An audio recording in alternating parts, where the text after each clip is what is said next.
rooting about. Today I want to talk about a picture I painted of the North Gower coast. It's a picture of a boat on the bank of the estuary, and beyond it is the village of Penclawdd. Actually, in reality it's beside it as well.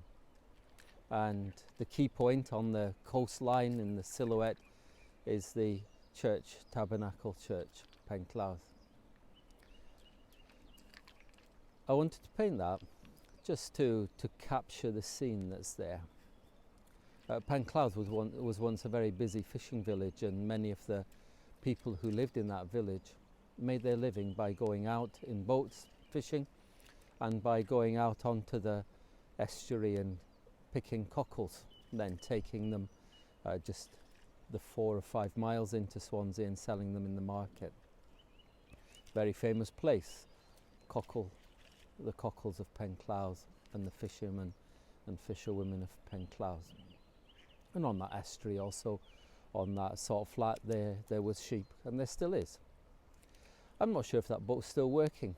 I know at high tide it still floats.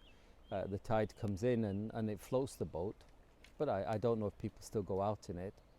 It looks kind of abandoned to me. I don't know that I'd want to go out in it, and I'm not sure if people still fish from it.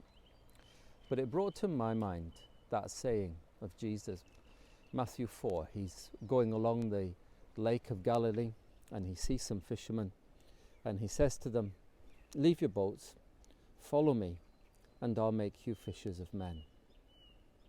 And so they left their boats and they followed Jesus.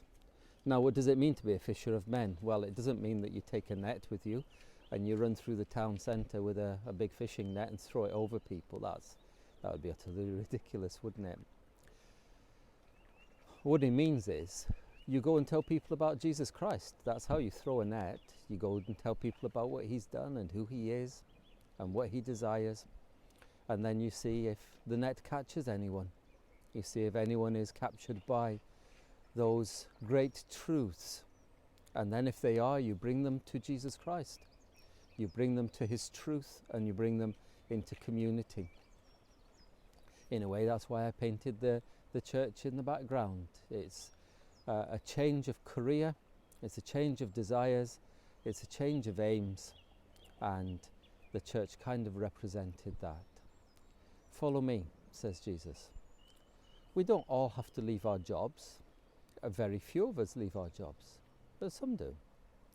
But we're all called to change our outlook, to change our intentions, our desires, our hopes, our ultimate purpose. If you're a Christian, you've been called to be a fisher of men and women and children, to go out and tell them about Jesus Christ, to go out and tell the good news and see if the net, the good news, snags them, if it captures their imagination, their thoughts, their hopes, and then bring them to Jesus Christ. And together we worship him and we go out again. Well, that's the little picture from me and my little friend here. Have a good day. God bless.